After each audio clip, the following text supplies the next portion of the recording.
Aloha! Welcome, fine folks. Are you looking for a grand time for the whole family? Come on down to the digital fairgrounds. We've got robot rides, compute clowns, and AI alligators. Witness the magical prestidigitations of Andy the Awesome. Glimpse into the future with a reading from Carl the Clairvoyant. Marvel at the feats of strength from the bone crushing Brian. Be astounded by the aerial acrobatics of Beth the Bombastic Bounder. And you just can't miss the jumping juggler of the jungle, Junmi. This is the celebration of the 500th episode. Welcome, one and all, and to the greatest show on earth, the Daily AI Show. Another brilliant entree to another discussion about AI or about us, about the show. I'm sure. Thank you so much, Junmi. Yes, today is our 500th episode. We're super excited to be celebrating it with you. It looks like, let's see, Jude was first, so Jude gets the gold medal. Greg gets silver. And yes, Delma walks away with the bronze. Go, Delma. I don't know if this is your first medal. We also say hi to Gwen. And not Jen yet, I think. Okay. So we have some stuff we're going to talk about today. We'd love to know your favorite episodes as well. But let's actually start with what's an episode or moment that made you rethink your stance on something fundamental in AI? In all the 500 episodes, I am actually going to say that for me, it was less about the episode itself, but it was about what happened in the discussion after the episode. And we were talking about the relationship between China and the US and how we're approaching AI. And I made a comment about my understanding that China has a big surveillance thing, and therefore they had more visual data than we did because it's just everywhere. And we got a bunch of pushback on that for a bunch, probably means one very vocal person, because this was a while ago, right? But we got some pushback on that really made me step back and try to examine a little bit more about what I understand and the lens that I'm receiving the information from. Because it wasn't pushback that China isn't doing a ton of surveillance. It was pushback on, like, have you met the surveillance that your country does? Like, your assumption that everybody your assumption that it's happening in another country and it's not happening in the country that you're living in and the data is being collected is wrong. So that was a really interesting shift for me, and I feel like that's carried on a little bit in terms of, we're running out of data, right? We're running out of data to train the models on. I'm not sure we're running out of non-English data. Right? Like, I'm not sure that we're including data in the other cultures and languages that have longer histories than the US does, right? And it isn't even like, maybe we are, maybe those have already been used. I know that China had complications because of the revolution, and that a bunch of historical documentation was intentionally destroyed, right? So it's not really like they have data all the way back necessarily, but it really it brought home for me that I am a U.S. citizen living in the U.S. doing the show from a U.S. perspective, and that was a real eye opener for me. So, Interesting. what was there an episode or moment that made you rethink your stance on something fundamental in AI, Jumi? Or Well, I mean, I think I kind of have those moments.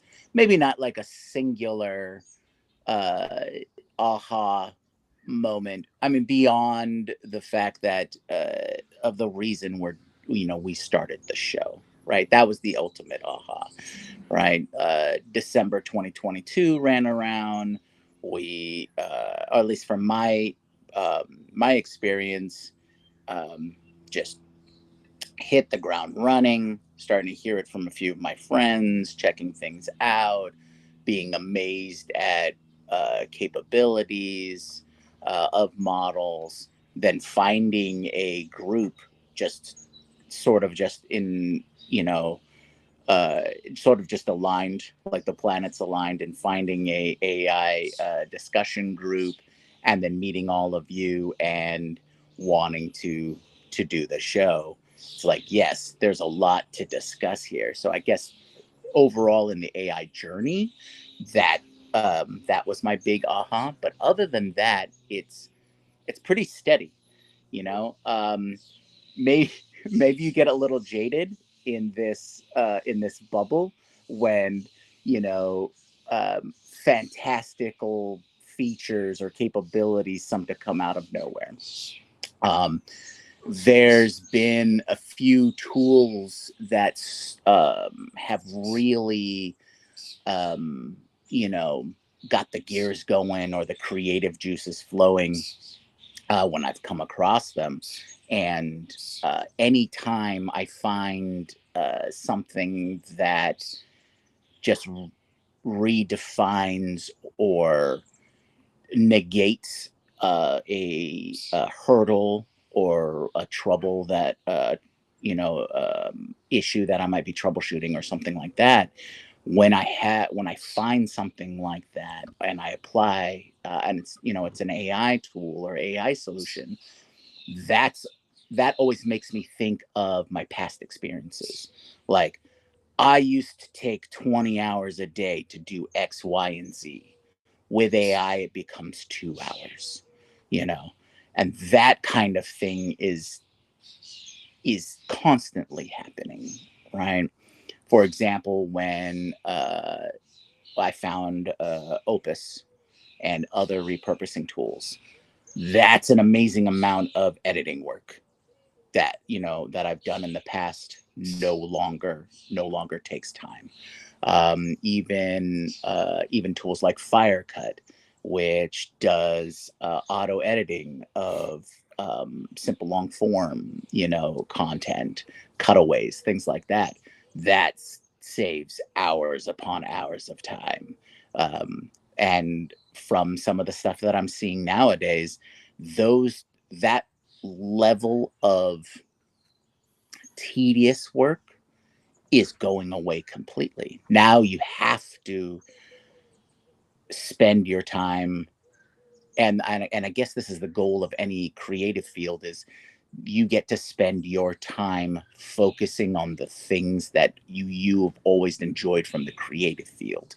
And that whole getting rid of the tedium, I think, is really been the things that have highlighted in this overall experience.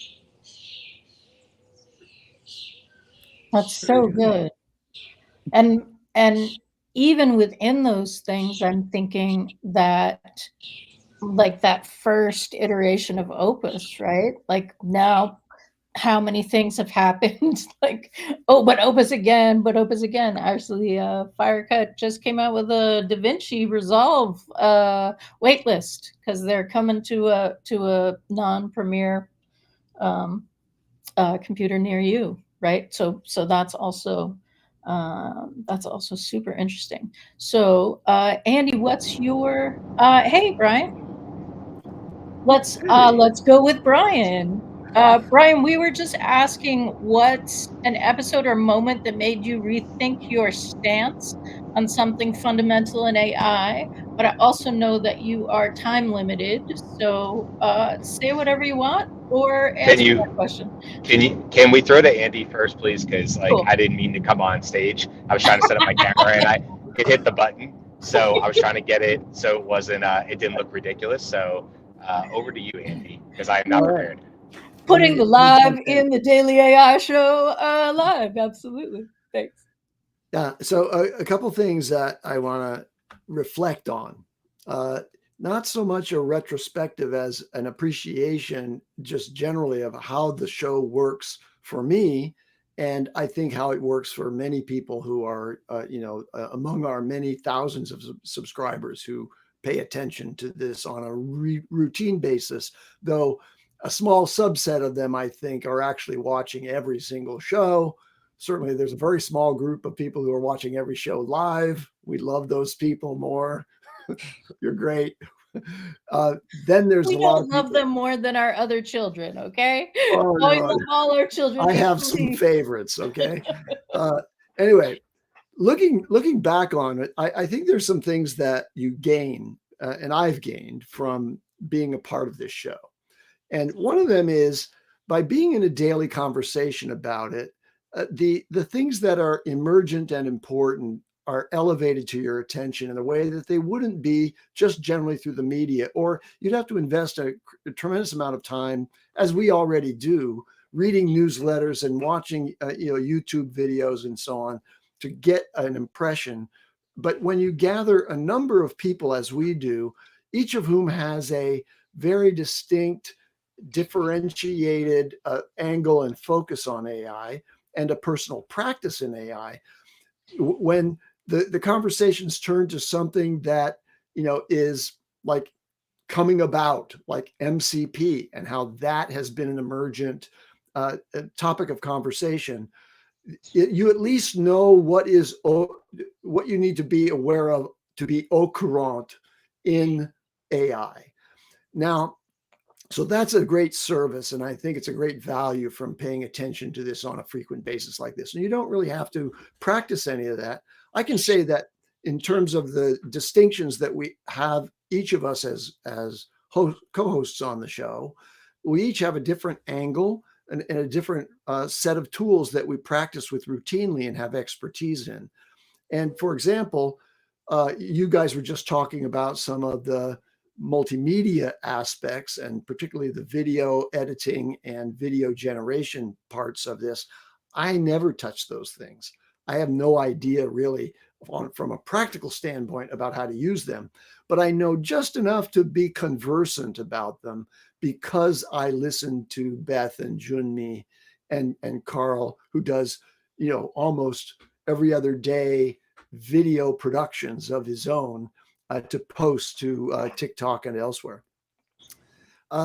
So I really, really appreciate the diversity of perspectives and the diversity of practical experience. Brian, for example, is where the rubber meets the road when it comes to implementations for the purposes of sales and revenue generation, automation, and advancement of skills using AI. And I don't touch sales. I'm not there. So I have an appreciation for that. And there's this whole arena of automation that I'm smart enough and I've played with it just enough to be able to say, yeah, if you're going to be doing automations, you ought to know about N8N and you ought to start using it and know how it works, how it's layered on top of LangChain and how it has a really beautiful UI and simplifies the process of establishing agentic automation, where there's an agent built into that. Well, I can say all that, but put me in front of the screen and I'm still trying to refamiliarize myself. Okay, well, what's changed with this UI because I don't use it on a daily basis. So that's really what I think is the core value of the Daily AI Show format. And it's digestible. We try not to go too deep and jargonistic on all these things. Although, we all have a tendency to use acronyms that probably many of our listeners don't have an immediate grasp of. But, we try to make it really digestible for everybody. And you can be confident that you know what's up with AI if you listen to this show. One last point is that, we each of us, we kind of get together in the morning. We share these thoughts. We do some preparation when there's an important, theme. And so there's an educational process for each of us individually as we prepare for a show that's on a subject that maybe we don't know a whole lot about. But by the time we get to the show, we know a lot more.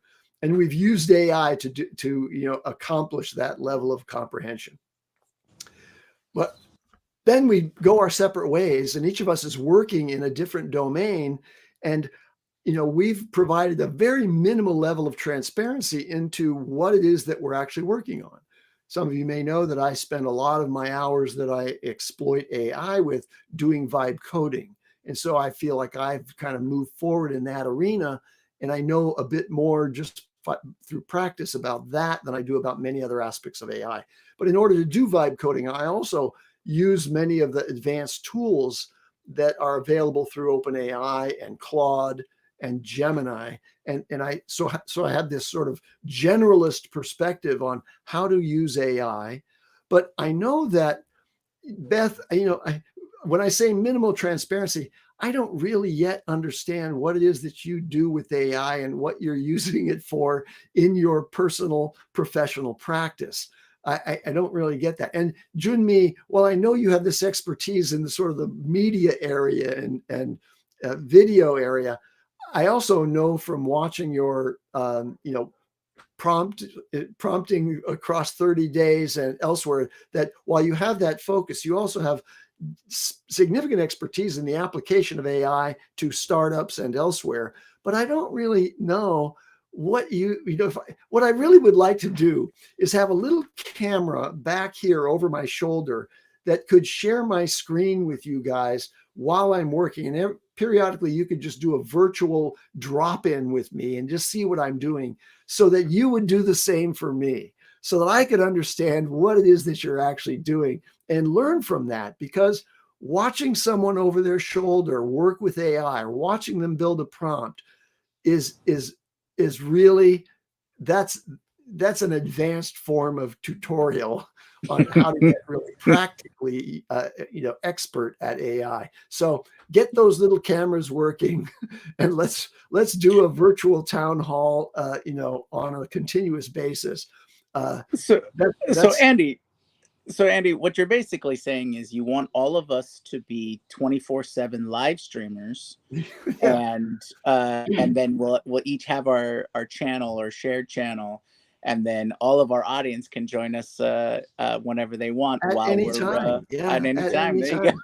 Now, it's not a really serious kind of suggestion, but I think it paints the picture of where the gaps are in understanding, and where there's a need to actually accomplish some level of practice, if not observation, in order to Mhm. become proficient in tools which have a wide range of application. And I'm confessing that I have only a limited window through my own desktop into those tools and my use of them. I think it brings up a good point, Andy, that like, oh, by the way, too, if we did do the 24/7 live streaming, at least we'd be using Talk Studio for what it was probably built for. So at least we'd be leading into the technology, which would be nice. But I think what you're saying, Andy, is what, I mean, honestly, right? It's the getting to the theme of not only being 4th of July, and happy 4th of July to everybody, by the way, but it being our 500th episode, is that there's no possible way. We know that there's no possible way to keep your finger on the pulse of everything going on with AI. We knew that 2 years ago. I mean, August 7th or something like that is our 2-year anniversary. So even going back 2 months before that, when we first had the idea for the show and we first all started meeting each other, I always say that Jimmy, I've said it before on the show, like Jimmy responded to a Slack post within minutes, and I think we were talking to each other without ever meeting each other, Jimmy, within probably that day, that afternoon, you and I were on a call talking about what this show could be. But at the core of it is what we know, right, Andy? And what you're saying, like, don't we all wish we had a little camera over everybody's shoulder to help us better understand what other people are doing? Because I fear this all the time, that like, am I getting too niche? Am I getting too much in the weeds with sales? Do I want to be an expert in sales as it applies to AI? It's my job, so like that's certainly part of it. But I worry all the time that I don't want that to be an area that I get pigeonholed into or something like that, because I might miss the next thing going by. And oh wow, maybe it would have been great to grab onto that train. Maybe my train isn't moving as fast as I want to, or maybe it doesn't inspire me. So the whole idea of this show, I'm talking to you guys like, obviously you know this, but everybody who's listening to this, the whole idea of the show was just to have that moment daily, weekdays, where you could be like, well, what are other people doing with AI? How are they seeing it different? Like, and I love my favorite parts. I think this kind of goes to what you were saying, Beth, as I was fuddling around with the camera in the car here. But you were saying, like, what are some of the things? I don't know. Maybe you were saying, what about in the last, what inspired AI? I may have missed the question. But anyway, what I was going to say is my favorite moments of the show, not a particular show, but my favorite moments on the show are when I came in to the show with one of ideas or beliefs, not like hard religious beliefs on something, but an idea or a belief about something that I had researched with AI, and I walk away at the end of the hour and go, oh no, I feel differently about that, or I was wrong. I mean, the best part is when you just like, you're just straight, you just feel like, well, I totally had that wrong. I thought this is what this was about. And now listening to you guys with your, expertise and the angles and the perspectives that you come with, which are so unique and different, I walk away and go, okay, I'm better for the show, but I'm also different in the best of ways, So that's really my, like, I don't know that I have a favorite episode. There's been some real, I guess, the funny ones where it kind of goes off, like where it goes off the rails a little bit. I do love the episodes where we try to weave off of every single, usually those are the new shows, and we try to weave off of every show because they can get silly and fun. And I think there's probably not enough of that. The world is a little too serious at times, and there's a lot of serious stuff going on. So we can be silly and kind of ridiculous. And I don't know, I feel like in the comments, you usually see people respond to that pretty well. So I do appreciate those episodes. Those are the ones I probably stick out of my brain the most, because they're just, for whatever reason, we all couldn't stop laughing about something, and those are always fun. But generally speaking, it's the ones where I came in with a viewpoint because of complexity, because of my own research, because of my experiences or whatever, and I walk away feeling differently or changed in some way. And I always think to myself, like, well, I've had the pleasure of being on the vast majority of these 500 episodes, way over 90% of all the 500 episodes. And that's the way I feel. So hopefully that's the way our audience feels. Like, that's what they're getting out of the show is, oh, I listen to these people that I feel very connected to and would absolutely walk into a room and say hello and give a hug to immediately, if I saw them. And hopefully we'll meet all our audience someday soon. But like, they feel connected to us as like somebody they just know in their life. Like, that's a friend of mine, but I've just never met them personally. And like, I appreciate the conversations that are going on. So anyway, just rambling as it's 500 episode as I sit in the back of this car. Sorry about all the road noise. I know these headphones aren't the best for canceling out road noise, but that's sort of where my brain is today, and just a general appreciation and gratitude, as always, for the show and the fact that we've done this 500 times with no intent of slowing down. In fact, I think we have a lot of ways we'd like to actually speed up. So that's kind of cool too, Absolutely. And one of the things that I think, Brian, that you're emphasizing, and Andy a little bit too, is that, like, we didn't audition each other, right? It wasn't like, hey, I think I really vibe and hit off with folks. We were like, no, we're interested in this. This is moving really quick. We think that we will gain great value from talking about AI every day. And I didn't spend a lot of time really thinking about it, but you all are so like family to me now. And the people that we see every day in the chat too, right? And the regular comments back and forth. It is a really interesting thing to just intentionally spend quality time talking about a particular subject 5 days a week for 500 times, right? I mean, that's a wild experience. Awesome. It is too. Yeah. And Beth, the only thing I wanted to add to that is, I think most people know this, but the elephant in the room usually on this show, or when we have Carl and Aaron, and there's 6 of us. So back in the day when we had Robert, is like, wow, you guys are sort of heavy on the guys, aren't you? Like, Beth is trying to hold her own as the only female on the show, and I this you guys know this, but I'll say this out, publicly too. Like that, I always joke and say like that was never the way anything was designed. When you put out a post on Slack and you go, who's interested in this absurd idea? Because I was like, not once a month, not once a week, weekdays. Like that is the only way I want to do this. Who's in with me? And you get 7 people initially, or 6 other people initially, who say, yeah, I think I would be into something that nuts.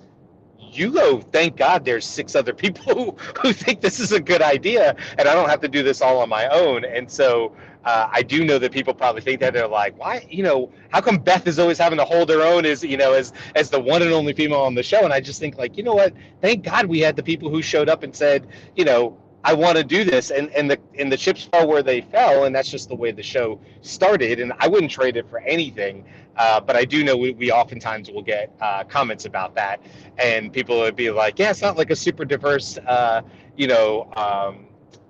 group as far as, female to male ratio. But I do think we have a really diverse, we got lucky in the sense that we have a really diverse personalities and experiences. And that, I think, is just kind of amazing that we all didn't come from the same background.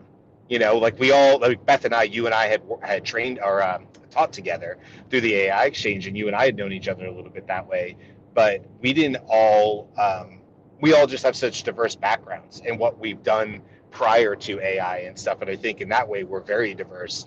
But anyway, just wanted to bring it up for anybody who wants to know the background or the origin story.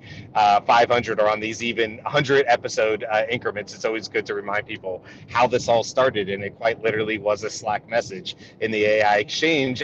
And I'm lucky every day that y'all were the ones that reached out. And like I said, Jimmy and I were talking quite literally an hour or 2 after that. So it was pretty quick to get things going. And this is 500. August is it, guys, correct me if I'm wrong. August 7th or 8th is our two-year anniversary, right? Day before my birthday, August 7th. Yeah. Even better. Well, maybe. I don't know. It depends on how you think about that, Beth. It's easy to remember. To the very beginnings, we got together and we said, okay, well, let's do this. I think we had a couple of, meets and, talked about what the format might be. And then it was a bit of a quandary about how do you actually get started and who will be listening. And we decided to do a few practice episodes by actually going live, I think. But understanding that nobody would be watching because we hadn't promoted it in any way. And they weren't live. Thank God they weren't live. Okay. Well, yeah. Anyway, Jimmy has threatened. Jimmy has threatened to make them live, but yes, we did record them. Yes, we did. Sorry, just wanted to put that out there. Keep going, Andy. Well, but that's relevant because I'm saying I think it would be very interesting to go, just for a 15-minute segment on a future show. Go back to that very first recording where there's all of us, there would be 7 on the screen, and we're just hacking through it, trying to figure out how to talk about AI together and what would it look like, before we'd actually gotten to the point where we said, okay, well, we didn't learn a whole lot from that practice, but it seemed like it was okay. So, all right, next Monday, we're going live. And then we learned OJT, right? On the job training, we figured out how to do this thing.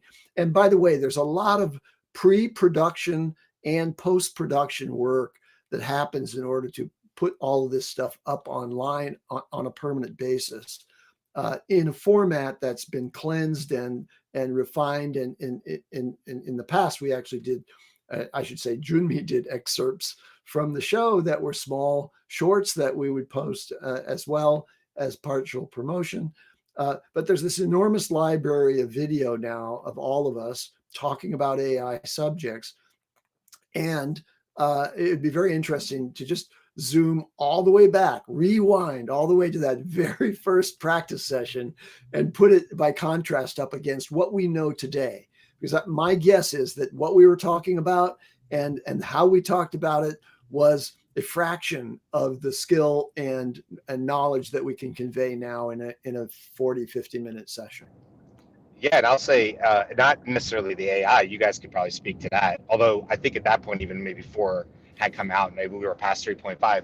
But what I was going to say is, if you guys remember that very, very first practice episode, we like trial by fire. We didn't know what we were doing, and we're like, we'll just go round robin, and we'll just go to each person, and that's how we only ever did it on that very, very first test one, because we realized immediately that that was definitely not going to work. Where if everybody like was quiet, and then Jimmy spoke, and then Beth said her part, and then we round robbed it, and we were like, yeah, no, that's not going to be a talk show at all.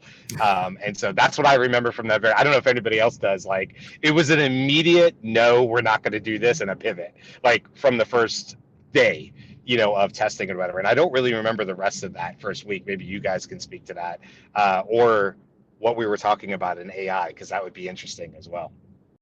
So I have rarely brought up the gender lack of gender diversity, but in those very first shows, Robert was super focused on it, and so a fair amount of the time, Robert would push through what was happening and say, "Let Beth talk." Yeah. And by the way, we see that in the comments too, which I appreciate that. Like, there's so many people that like have your back and love you in the comments and stuff, because we'll be talking sometimes and it'll pop up in the comments and be like, let Beth speak, and I'll be like, oh my God, did we run over Beth? Whatever. Not to say, by the way, Beth, not to say that you're not holding, like, you don't hold your own or anything like that. I would never want to make that presumption or whatever, because clearly that's not you. That's not your personality at all.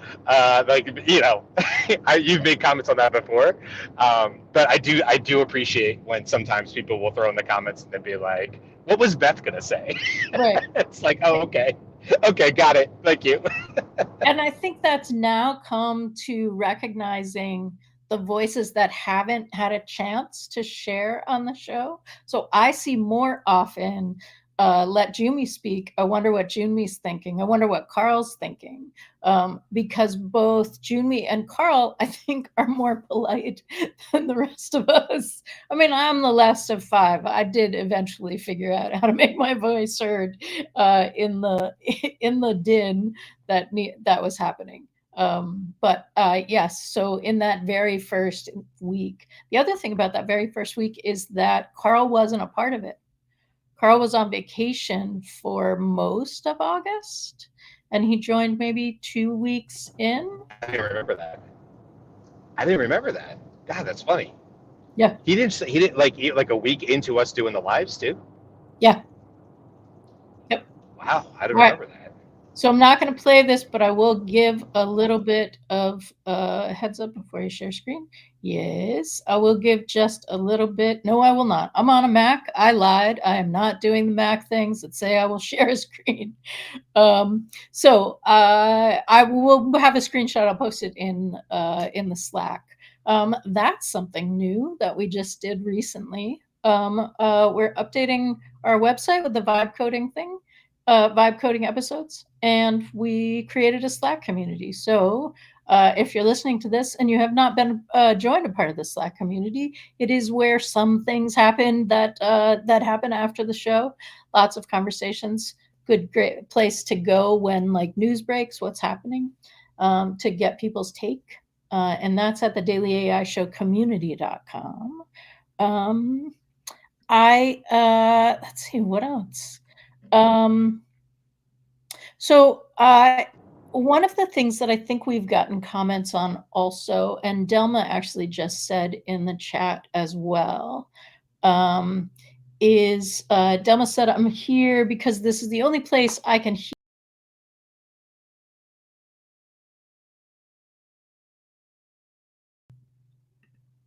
And yes, this is... Everybody come back on screen. This is the only place that Delma can hear about such varied topics in AI from friendly faces, right? So we are very varied. We also, I don't know, but it's probably the only place where you can engage with live streamers that periodically just get yeeted off the screen and come back. But that is wow, of course. The 500th episode should have some of our other episode experiences, don't you think? I mean, absolutely.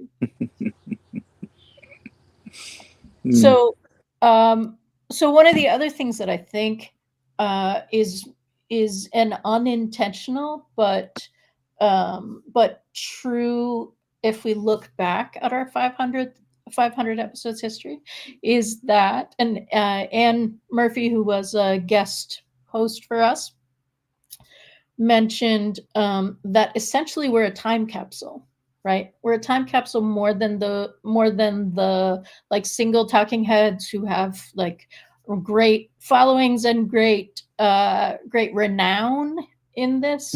But we are people who are sitting around talking about AI every day. And so you get a little bit more of a sense of like, oh, what was happening at this point and how were people feeling about it? How were people experiencing it? And I do believe that in that very first week, we talked a lot about ChatGPT because it's hilarious to go back and be like, yep. Well, I mean, we're essentially having conversations about like, hey, what AI are you using and how are you using it? Can I learn from you? So, yeah, I think the transition of models in those first early days were also kind of boggling, because we hear about 3.5 being released in December of 22, and then 6 months later it's here's here's 4, and well, what can 4 do, right? And it's like, this is such a huge jump. How did they do that in 6 months? And I think that was the first indicator of how fast everything was going to move, right? It wasn't just the significance of what capabilities ChatGPT and AI in general could provide or allow us to accomplish goals and tasks and things like that, but the fact that there was a significant upgrade in 6 months, and then again, and so on and so forth from there. And then everybody was releasing something. Oh, here's something from, Google. Here's something from Microsoft, and it kind of just dominoed from there. And it was, it was a great, it was a great recognition that, oh yes, we have to do this daily if we have any attempt to cover any percentage of everything that was coming out. Right. Yeah. Right. Let's think also about the progression of capabilities of the models.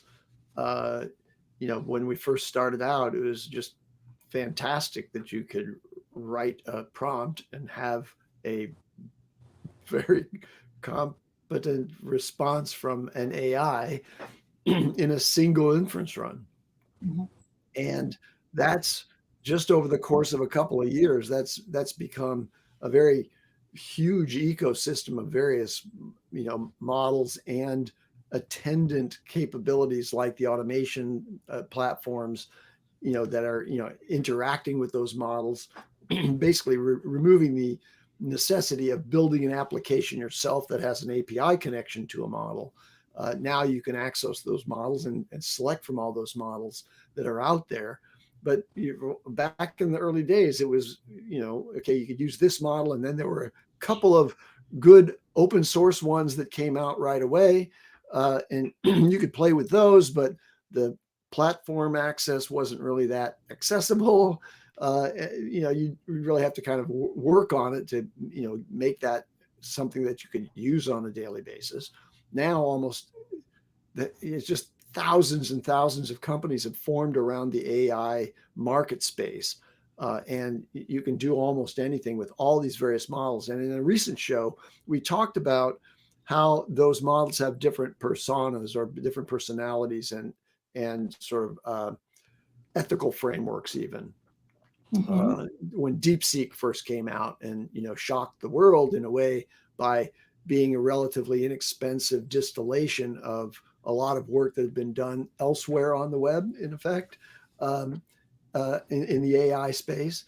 and was available and almost at full parity with the most advanced frontier models that we had, that challenged some of the assumptions that we had about what it takes really to build a more advanced model and bring it to market.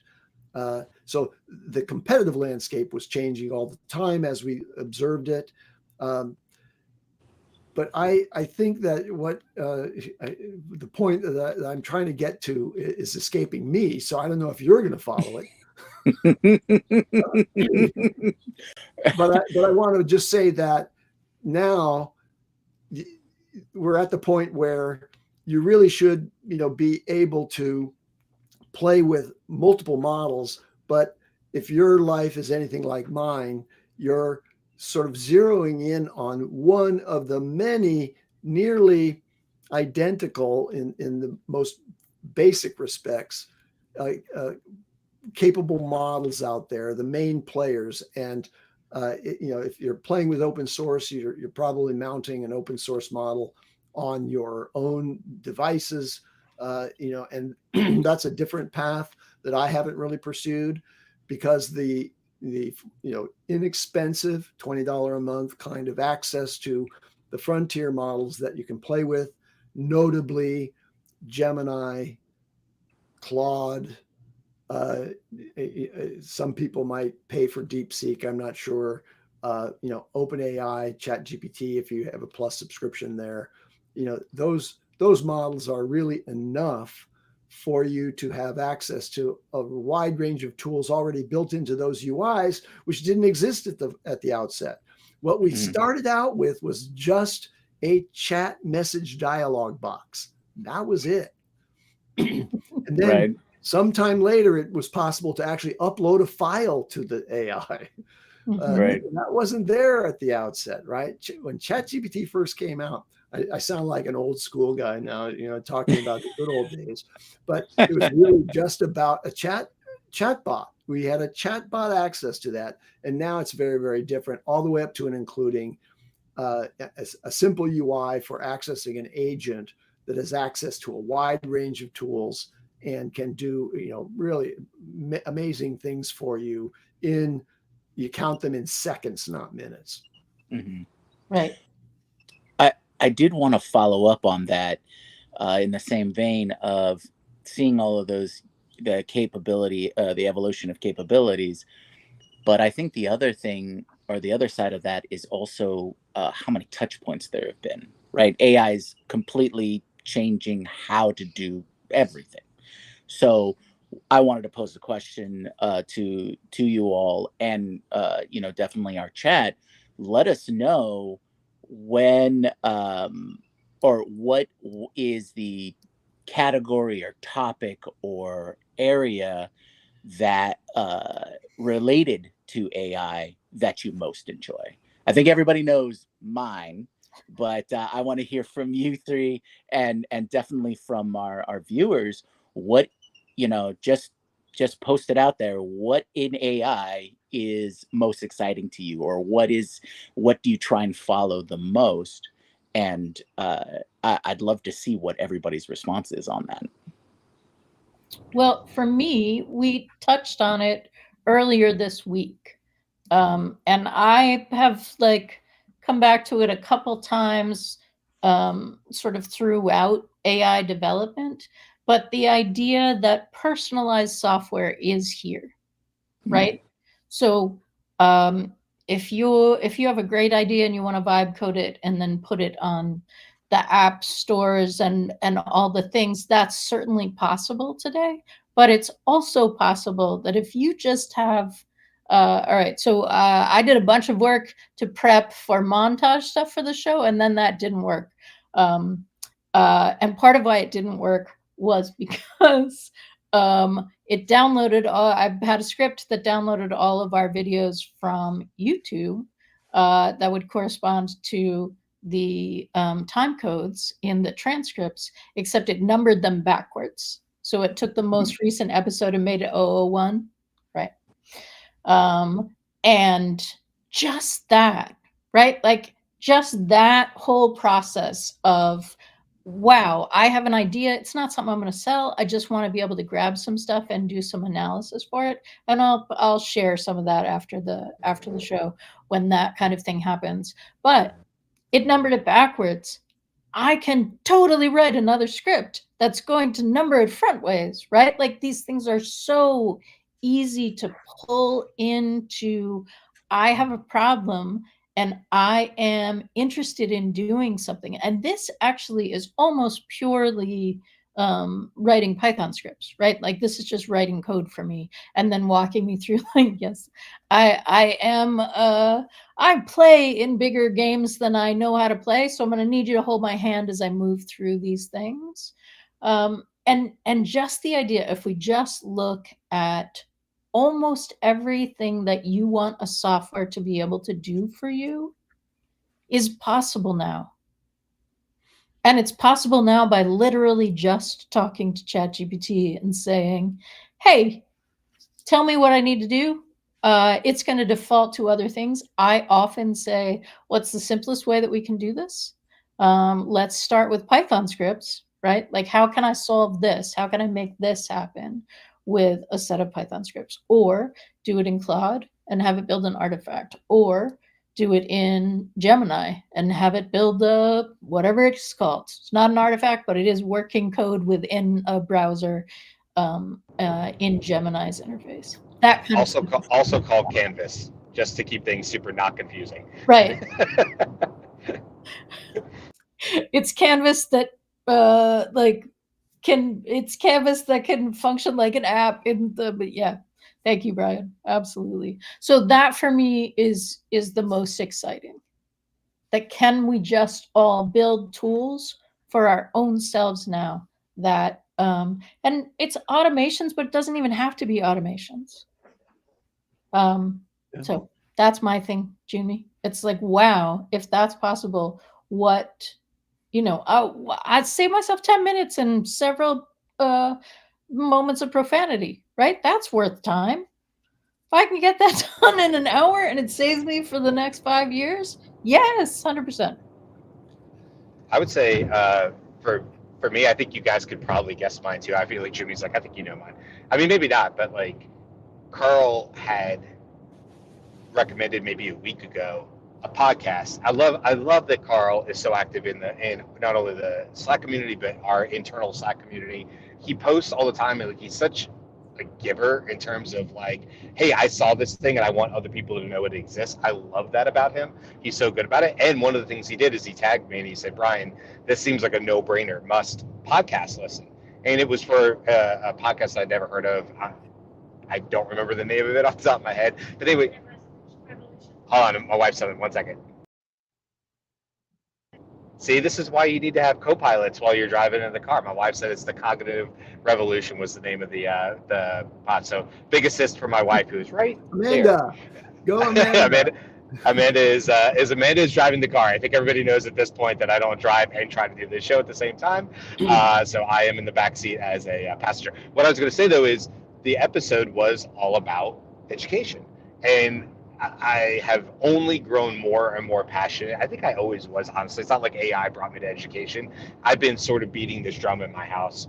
My poor wife has probably heard me talk enough about this. But to be fair, we both talk about this a lot. And not only our daughter, from before my daughter was born, I will say my wife and I were two people who said, we may not do a lot right as parents, but one thing we will do right is our daughter will never have student debt.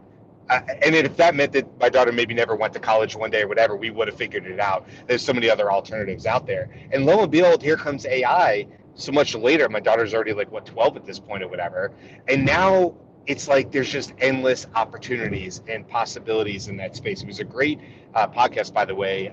It was about her name is Mackenzie, and she is the founder of Alpha School. They have physical locations as well as online locations based out of Austin, but have expanded into other parts of Texas, and now they're expanding around the country. And they're just doing things differently. And the way they're using AI is not to put a chatbot in every child's hands and say, go figure it out. It's not like that. They're using AI in all the best ways that you would hope that they would use AI to help children all the way up through high school learn and be prepared. And I was just really inspired by it. So glad Carl suggested it. I actually just listened to it, I think, yesterday.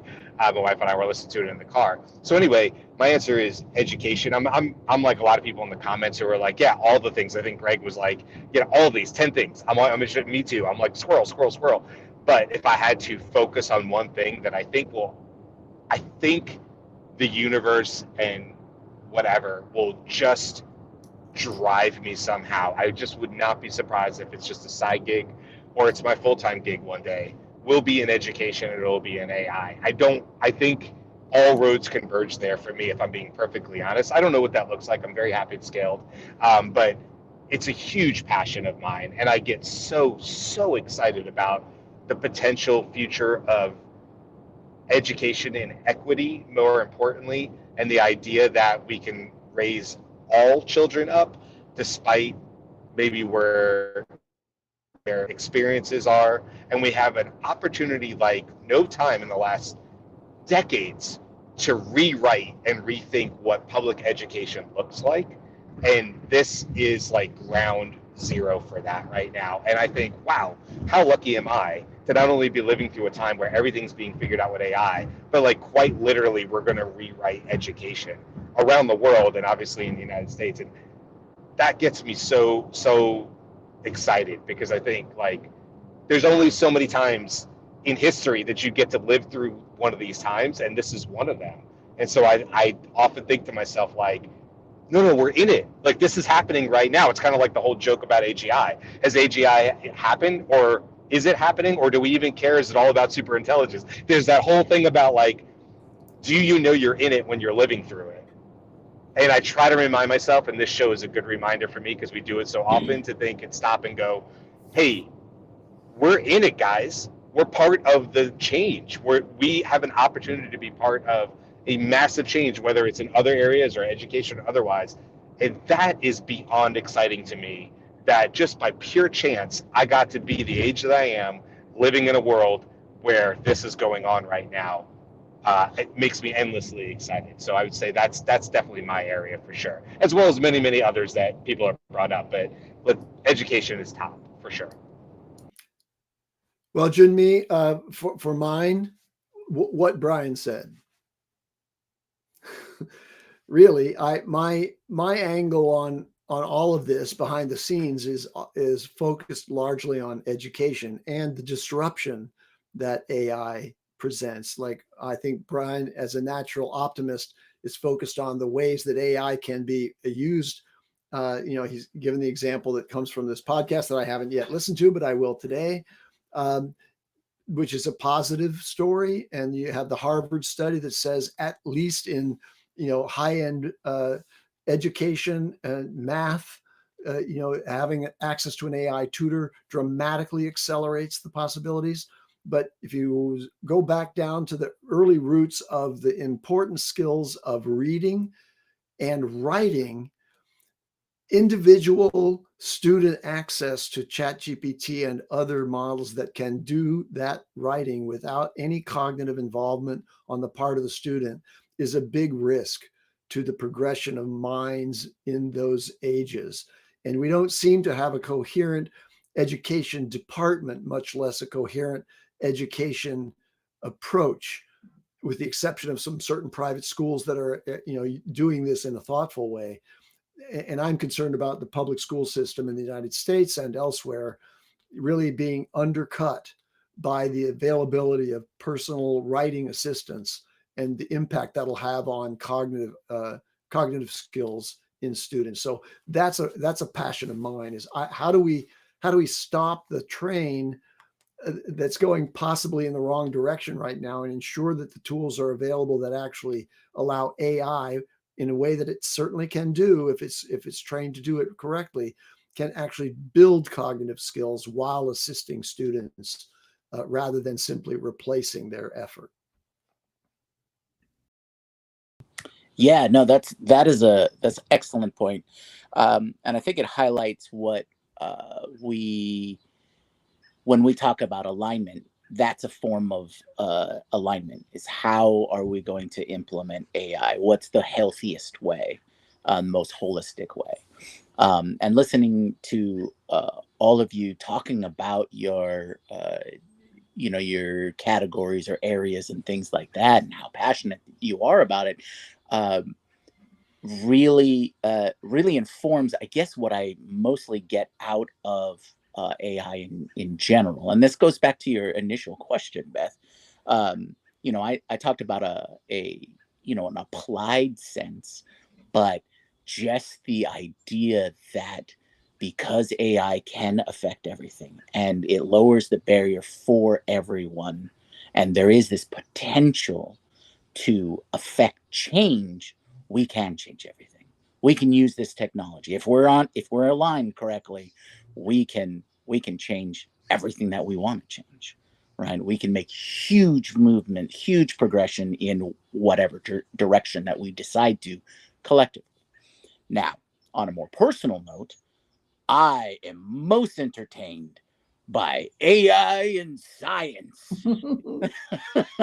And I'm sure, and that's no new news for everyone, um, because that's how I see that those large progressions, that potential, realize itself.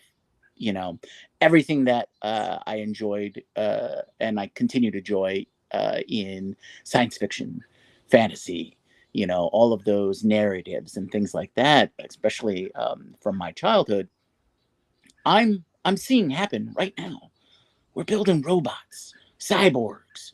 We talk about e-skin all the time, sensors. We have a flying jet ski now, a flying jet ski. You know, these are the kinds of things that are just like that really stir that hope and passion. It's like, okay, well, we can do all these things. Let's make some big changes, those kinds of things. And so that lowering the barrier, that ability and hope and optimism in being able to say, hey, all the things that people said were holding them back, they can change. Now, whether they will or not, that's of course always been up to us as collectively. But I think that's my main takeaway, and that's why I want to always learn more about it. And whether it be in the fields that we have lots of experience in or expertise in, and how it affects us on the practical level and the business level, those are all great elements. But when we do a final analysis of we're in it, like Brian said, we are in it, what is our obligation to use this opportunity, right? So I guess that's, after 500 episodes, that's kind of the thing that keeps the fire burning and moving forward. Absolutely. And all the education conversation is reminding me of Good Will Hunting, right? If you're wicked smart, you just need a library card and some late fees. But that's not what's happening now, right? You don't even need the library card. It's helpful if you have $20 a month to be able to put into these things. But in the same way that you had to engage with the book that you got out of the library in order to learn from it and really apply it, same thing is true here. I think that's awesome. And I realized that what I was trying to say without saying the words is I am passionate about AI being able to be used to amplify your own personal brilliance, someone's own personal brilliance. What do you need to make it more accessible for people, to make it something that can be applied broadly, right? All of those kinds of things. I think that's a good definition of my passion. And look, we are just at the top of the hour in our 500th episode. Thank you so much from the entire community. If you're listening to this and this is the first time you heard it, welcome. If you've been with us since the very beginning, welcome. Everybody in chat, you make our lives so much, you make our lives and our lives so much more enriching and fun, and we love having you along for the journey. And I think that wraps this up. Thank you, Brian. Thank you, Andy. Brian, I never said this is the Daily AI Show, so this will just be however it's going to get edited, will get edited that way. Sorry. Well, I can't edit it today, so that falls back in your guys' hands. Yeah, that's fine. That'll give me a bad thing. I do want to show just there you go. Happy 4th of July to everybody. Got the official. If you know who that is in the States. So I just want to make sure I say happy 4th of July to everybody. But yes, appreciate everybody, everything Beth said. But I know we got to wrap up, so I will say goodbye. Thanks for letting me hang out in the car. Sorry about the background noise. Cool. Thank you, Brian. Thank you, Andy. Thank you, Junmi. Andy, do you have something you want to say? I appreciate my colleagues. You are my close community. My wife is jealous of the attentions I spend with you, but I wouldn't give it up. So thank you for being my friends. Same. Yeah, and again, this has been an awesome experience. You're all awesome, and I love seeing everyone who joins us, like Beth said, for the journey. So with that, aloha.